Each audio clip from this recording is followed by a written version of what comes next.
예, 앞서도 지적을 해드렸습니다만 우리 한국 사회를 헬조선이라고 일컫는다든가 자신들의 계층을 금수저, 은수저, 흑수저 같이 계층 차이로 표현하는 이른바 냉소적인 표현이 우리 사회에 등장한 지는 꽤 오래됐습니다.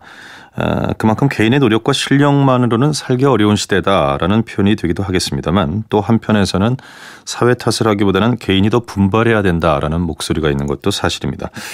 그래서 오늘은 이 부분에 대한 서로 다른 시각의 인터뷰를 진행하려고 합니다. 최근에 SNS상에서 청년들에게 일침을 가하면서 반향을 일으켰던 카이스트 이병태 교수 인터뷰 먼저 진행하고요. 계속해서 중앙대 이병훈 교수 차례로 인터뷰 이어가도록 하겠습니다. 먼저 이병태 교수님 연결합니다. 여보세요? 여보세요? 예, 안녕하십니까 교수님? 예, 안녕하십니까? 예, 이 SNS상에 올렸던 글이 화제가 됐기 때문에 제가 청취자분들의 이해를 돕는 차원에서 몇 문장만 좀 직접 소개를 하고 인터뷰 진행하겠습니다. 그런 말씀 하셨어요. 제발 응석 부리고 빈정거릴 시간에 공부하고 넓은 세상을 보라. 알뜰하게 공부하고 나서도 비난해도 늦지 않다. 생존 자체를 위해서 발버둥 쳐야 했던 앞세대의 성취와 피땀을 부정하고 폄하하지 말라.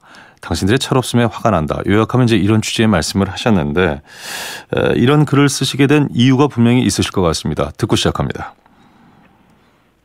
예, 헬조선, 그다음에 수저 계급론 등은 우리 사회의 문제를 나타내는 거기 때문에 그 나름대로 의미가 크죠. 예. 우리가 왜 그렇게 청년들이 생각하는지를 잘 봐야 되겠습니다. 그런데 우리나라가 이 집단주의 성격이 강해서요. 예. 어떤 유행어 같으면 다 거기에 편승되는 경향이 있는 것 같아요. 그러다 보니까 어느 순간에는 이 용어 자체가 좀 문제가 많다. 그리고 사회 문제가 됐다라고 저는 인식을 하고 있습니다. 예. 하나는 어떤 유행어가 뜨면 우리가 그거에 생각이 거기에 지배를 받게 되고 예. 그거에 맞춰서 세상을 보게 되죠. 이걸 이제 우리가 보통 확증 편견이라고 하죠. 예. 예를 들어서 이런 겁니다. OECD 통계에서 1인당 노동시간이 두 번째 길다.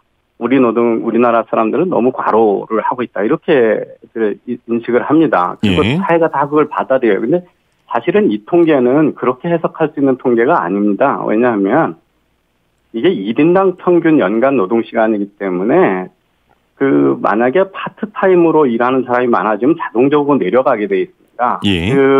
예를 들어서 이제 네덜란드나 독일이 작은데 네덜란드에는 고용의 45%가 다 시간제 근로자들입니다. 그래서 예. 낮게 나오는 거거든요.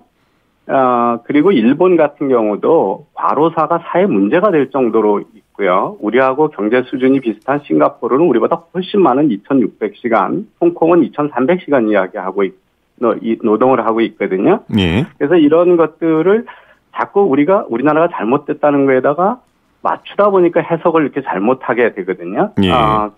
그리고 이제 이런 거에 편승해서 계속 그런 것들을 이런 왜곡된 통계를 만들어내고 또 해석하는 분들이 예. 청년들한테 분노하라고 그러고 그걸 정치적으로 이용해서 성공하는 분들이 많이 있어요. 예. 그러다 보면 또 우리 사회가 잘못된 정치적 아젠다가 출현하게 됩니다. 예. 그래서 지금 어제 정부가 국정운영 5개년 계획을 내놨는데요. 그중에서도 보면 한 2년은 적폐청산하다가 보내겠다고 돼 있거든요. 이런 것들은 그러면 그 후에 과연 다른 일들을 할 시간이 있을까 저는 이제 의심을 합니다. 이런 것들이 다 잘못된 인식에서 오는 정치적 아젠다라고 저는 생각을 하고요. 예. 우리가 생각하고 있는 양극화나 계급 이동성의 문제 같은 것들은 우리나라의 내부 문제보다도 글로벌한 현상이 더 큽니다. 예. 그런데 사실은 세계에서 왜 이런 현상이 일어나느냐는 연구가 많이 돼 있거든요. 그래서 경제가 글로벌화되면서 다른 나라의 임금이 싼 노동자들하고 경쟁하는 문제가 있고요. 서비스 산업이 커지니까 여기에는 교육에 따라 임금 격차가 큽니다. 금융하고 의료, 법률은 교육을 많이 받은 사람만 가서 높은 임금을 받고 식당에서 일하는 사람은 적게 보지 않습니까? 그래서 임금 격차의 60, 70%가 교육 격차고 20, 30%가 글로벌하고 10% 정도만이 세금 등의 제도의 문제라는 게 다 밝혀져 있는데 우리나라는 이게 전부 내부 문제다. 그래서 진보 진영은 따지지도 않고 이게 재벌의 탓이라고 그러고 보수 진영은 이걸 강성노조 탓이라고 그러거든요. 예. 그거 맞지 않는 얘기입니다. 그래서 예. 그런 문제는 간두고 청년들한테 너무 부정적이고 자기비하적이고 예. 사회 구조만 자꾸 얘기하면 개인은 없어지지 않습니까? 예. 그러다 보니까 청년들이 다 그렇다는 얘기 절대 아닙니다. 근데 일부가 힐링이 필요하다. 나는 환자다. 거의 집단 우울증 정도까지 이르게 됐다. 그게 제가 갖고 있는 문제의 인식입니다. 예, 무슨 말씀인지 잘 알겠습니다. 뭔가 이제 스스로 어렵고 척박한 환경 속에서도 도전 정신을 가지고 노력하는 자세 이런 것도 이제 주문을 하신 것으로 보이는데 그런 부분과 관련해서 물론 환경적 요인이 외부적 요인 말씀하셨던 글로벌 요인도 분명히 있기는 합니다만 우리 내부만 천착해서 바라본다면 어찌됐건 이런 시각은 있습니다. 애초부터 출발선상이 다른 측면 그런데 이것이 고착화되고 있는 것 아니냐라는 이 고착화 부분이 좀 있는 것 같고요. 과거에는 이런 부분에서도 뭔가 계층을 뚫고 올라갈 수 있는 사다리가 있었다면 이제 개천에서 용난다는 사다리는 치워진 사회적 구조가 있지 않는가. 이 부분에 청소년들이 상당히 자조감을 느낀다. 이제 이런 해석도 있는 것 같습니다만 어떻게 보시는지요? 제가 이제 그런 인식 자체가 바로 이 흑수저 헬조선이라고 하는 거에 우리 사회를 그렇게 바라보니까 그렇다라고 하는 걸 그 문제라고 생각을 하거든요. 이를테면 교육의 문제라든가 경제적인 어떤 출발의 문제, 뭐 내 집 마련부터 시작해서 이게 이제 워낙 스타트 라인이 다르고 그 스타트 라인 다른 것이 꽤 오랜 시간 고착화되고 앞으로도 고착화되지 않겠는가 하는 불안감 뭐 이런 것 아니겠습니까? 예, 불안감이죠. 그 불안감이 사실에 기반한 것도 있고 또 이런 유행어에 따라서 우리가 생각을 그쪽으로 끌고 가는 것도 있다라고 하는 거죠. 그러니까 예. 제가 왜 제 개인적인 이야기를 SNS에 올렸냐 하면 그 지금 젊은 세대들이 가장 좋았던 시절이라고 하는 예. 일부가 얘기하는 제가 80년대 취업을 했거든요. 예. 그리고 저는 그때 대학을 나온 아주 소수의 선택받은 사람이었고 월급을 많이 준다는 직장을 다녔습니다. 그럼에도 불구하고 제 월급하고 제 집사람 월급을 가지고 치솟는 전세금을 감당이 안 됐었거든요. 예. 그리고 집을 사는 게 거의 불가능해 보였었습니다. 그러니까 옛날에는 좋았고 지금은 나쁘다 이런 것들이 사실에 기반한 게 아니라 우리가 예. 그렇게 생각하는 경향이 크다. 이런 이야기를 제가 하고 싶었던 겁니다. 다시 말해서 어려움은 과거에도 틀림없이 있었는데 이 어려움을 대하는 태도의 문제가 지금 뭔가 인식의 틀 문제에서 부정적인 사고를 심어준 것 문제다 이런 말씀이시군요. 예, 네. 그게 훨씬 크다고 주장하는 거죠. 예, 교수님의 좋은 말씀 좀 더 듣고 싶은데 시간 관계상 오늘은 여기까지만 듣겠습니다. 고맙습니다, 교수님. 예, 알겠습니다. 예, 지금까지 카이스트의 이병태 경영대 교수님 말씀을 드렸고요. 계속해서 중앙대 사회학과 이병헌 교수 연결합니다. 이 교수님. 예, 안녕하십니까? 예, 안녕하십니까? 고맙습니다. 예. 앞서 이병태 교수님과의 인터뷰를 들으셨는지 모르겠습니다. 예, 들었습니다. 예, 이병태 교수님은 바라보는 시각 자체에 대한 문제 제기를 좀 하신 것 같습니다. 또는 예. 이런 어떤 부정적인 용어가 유행어가 되면서 쏠림 현상이 되면서 편향의 확충 이것이 사회 분위기를 더 어둡게 한다 이런 취지의 말씀도 좀 하셨던 것 같은데 어떻게 보시는지요? 저도 들어보니 그 이병태 교수께서는 인식의 문제고 또 그것을 정략적으로 이용하는 이 세태에 대해서 지적을 하셨는데요. 예. 어찌 보면 그렇게 바라볼 수 있는 점도 있으라고 생각됩니다만, 예. 우리 청년들이 겪고 있는 그 현실의 문제가 너무 좀 가벼이 다뤄지는 것 같아요. 예. 그리고 청년들이 그 현실이란다 한다면 그 과거 저도 아마 이병태 교수랑 같은 세대인 것 같은데.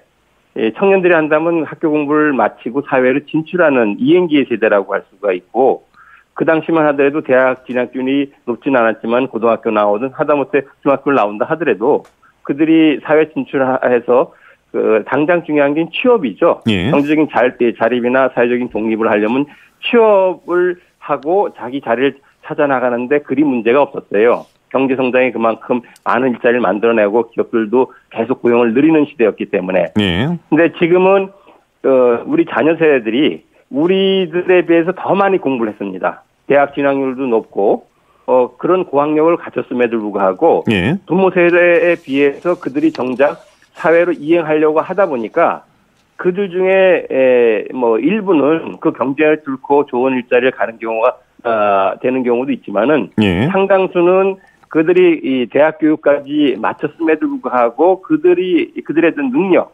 그들의 기대를 맞출 수 있는 일자리가 우리 사회에 충분치 않다 보니까 거기서부터 좌절감을 얻게 되고 그리고 학비 내지는 여러 가지 이행 과정에서 얻은 빚 때문에 그런 이제 금융적인 부채 상황에 허덕이게 되고 그리고 우리 사회 청년들이 모든 걸 포기했다 할 만큼 이러저러한 상황 속에 이를테면 이제 짝을 찾아가지고 결혼하는 것도 주거 집값이 비싸니까 그렇고 해서 취업 금융상의 어떤 어려움 그리고 주거의 어떤 그런 장벽들이 청년들로 하여금 우리 사회를 도저히 그들이 좀 살아가기에는 어려운 그런 현실을 스스로 체험하면서 헬조선이다. 그리고 그들 중에서는 흑수저라고 그 부모를 잘 만나지 못해서 자기들의 현실이 너무 절망적이다라고 수저계급론 같은 표현이 나오는 그 현실을 우리가 인정을 하고 물론 이제 그런 것들을 자조적으로 표현하거나 자조적으로 포기하는 청년들이 많이 늘어난다는 점은 저도 마찬가지 걱정이 되고 그들이 뭔가 자기 스스로 활로를 찾고 또 사회적으로 뭔가 생산적인 세대나 집단으로 바뀔 수 있게끔 우리가 좀 기성세대들이 도와주고 해야 되는데 그러려면은 그들의 현실 인식을 오히려 공감해주고 같이 아파해주고 그리고 그들의 뭔가 힘을 얻을 수 있게끔 도와주는 것들이 필요하지 오히려 우리 부모 세대는 어려운 시절에 이렇게 다 이러는데 너희는 나름대로 우리가 살만한 시대에 이만한 어려움과 그렇게 좌절하느냐라고 이렇게 매도를 하게 됐을 때 청년들은 더 어떻게 보면 이제 분노하고 이런 기성세대하고의 대화를 서로 이제 등 돌리거나 그만큼 소통이 안 된다는 문제를 낳겠죠. 예, 이제 제가 사실은 오늘 인터뷰를 진행하기 전에 그런 생각을 했었습니다. 이를테면 이런 젊은이들의 현실 인식에 대해서 두 분 교수님이 어떻게 바라보고 계신가를 들어보려고 했는데 좀 하나로 좁혀지는 것 같습니다. 이런 인식의 틀 자체가 가져오는 효과가 부정적인 것이냐 아니면 뭔가 이런 사회 구조적인 문제를 개선하려는 긍정의 힘으로 작용할 것이냐 이 차이가 있을 것 같은데 이를테면 취업 얘기를 강조하셨으니까 좀 여쭤보겠습니다. 이제 반론성 질문입니다만 경기가 좋아서 취업이 여하이 했던 부분이 우리 현대사에서 차지하는 시간이 얼마나 되겠는가. 그렇다면은 상당수 기간은 지금 못지않게 더 큰 어려움을 겪었던 청년 세대들이 있었는데 그들은 어찌됐건 그것을 뚫으려고 노력했다. 그런데 지금 공감의 강조를 하셨습니다만 현실의 그 청년들은 오히려 더 많은 걸 누렸던 세대 아닌가. 그런데 헬조선 이야기하고 수저론을 얘기하는 것은 응석이다. 이 말도 일리는 있는 것 같아서요. 어떻습니까? 참 역설이 될 수가 있는데요. 저희 세대, 우리 기성세대 같은 경우에는 성장기에는 고생을 했을 겁니다. 그 당시에는 집도 가난하고, 그리고 여러 가지 현재 청년 세대에 비해서 누리는 것도 없이 그런 가운데 본인이 노력을 하고 그리고 노력하는 일부 젊은이들 같은 경우는 개천에서 용난다 할 정도로 좋은 대학 들어가서 사회의 어떤 계층 상승을 이룰 수 있는 문제는 성장기에 어렵다 하더라도 이행 과정을 통해서 사회에서 그것이 높은 자리든 나름대로 자기의 자리를 찾아나가는 데는 문제가 없었다는 얘기예요. 그런데 지금 청년들 같은 경우에는 성장기에 부모들이 나름대로 벌어서 자녀들에 대한 그런 여러 애정을 썼고 그만큼 잘 키울 수 있도록 돌봐주니까 성장기에는 나름대로 부모 세대에 비교 안 될 만큼 나름대로 좀 만족하게 성장을 했는데 정작 중요한 거는 그들의 대다수가 대학을 들어가고 그리고 대학 마치고 사회를 진출하려고 하니 이해하는 그 과정에 그 부모 세대가 겪지 못한 그런 이행 과정의 어려움이 너무 크다는 얘기입니다. 시기별 차이가 있다는 말씀으로 정리가 되겠군요. 그런 상황 속에서 이행했던 그 어려움을 겪고 그 중에서는 또 수조계급론이라 한다면 부모를 잘 만난 사람하고 정유라가 대표적 청년들한테 그만큼 이제 지탄의 대상이 되는 것도 그 부모를 잘 만난 친구들은 그냥 위에 부모의 힘으로든 백이든 해가지고 쉽게 자리를 만들어 그러니까 그런 데서 오는 어떤 상대적 열패감 이 부분을 좀 공감하자는 말씀으로 듣겠습니다.